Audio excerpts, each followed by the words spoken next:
ছিলেন না, বা বর্তমানের মতো এত সবার ফেসবুকে এত অ্যাকাউন্ট ছিল।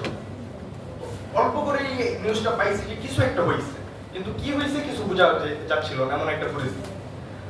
কোন নিউজে এটা প্রচার করছিল না যে সন্ত্রাসী সংগঠন ছাত্রলীগের কর্মী দ্বারা একজন মেধাবী ছাত্র মারা গেছে।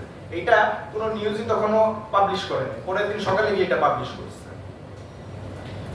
অল্প কয়েকজন শিক্ষার্থী যারা ফেসবুকে পোস্ট করার মাধ্যমে এটা ছড়িয়ে দিতে পারছিল যে বুয়েটের একজন মেধাবী শিক্ষার্থী, তাকে নির্মমভাবে হত্যা করা হয়েছে। তাদেরকে প্রথমত আমি ধন্যবাদ জানাই এত সাহসিকতার প্রমাণ দেওয়ার জন্য। তারপর বিভিন্ন পথ পরিক্রমার পর যখন নিউজটা প্রচার হতে থাকে, সবাই রাজু ভাস্কর্যের সামনে আন্দোলনে একত্রিত হতে থাকে। সন্ত্রাসী ছাত্রলীগ সেখানেও হামলা চালায়, সেখানেও আহত হয় অনেকে। এই আন্দোলন করার জন্য তৎকালীন সময় আখতার হোসেন, নাহিদ সহ অনেকেই গ্রেফতার হয়। তখন তারা অন্য একটা রাজনৈতিক সংগঠনের সদস্য ছিল বলে। যুগে যুগে এরা শুধু হামলাই করে গেল, কারণ এদেরকে শুধু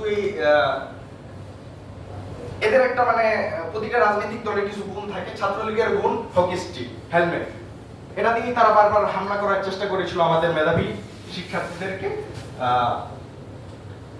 এভাবেই তারা প্রতিবার আন্দোলনকে থামানোর চেষ্টা করেছিল। 24শে অভ্যুত্থানে আমরা দেখেছি কিভাবে চাষারা, চিটাং রোড, সাইনবোর্ড, প্রতিটা জায়গায় বাংলাদেশ ছাত্রলীগের সন্ত্রাসী গুন্ডা বাহিনী এরা লাঠি হাতে, অস্ত্র হাতে আমজনতাদের বিরুদ্ধে গিয়েছিল, কারণ তাদের নেত্রীর অর্ডার।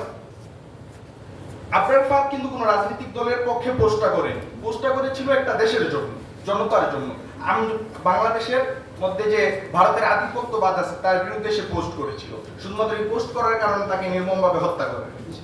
স্বাধীন বাংলাদেশের বুকে এটাই ছিল প্রথম, যে ভিন দেশের তাবেদারি না করে আমার দেশের সত্যটা আমি প্রচার করেছি, এই কারণে তাকে হত্যা করা হয়েছে।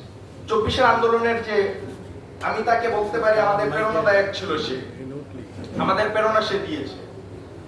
কথা এখানে আর দীর্ঘ বাড়াবো না, এখানে আমার সংক্ষিপ্ত বক্তব্য সমাপ্ত করছি। আসসালামু আলাইকুম।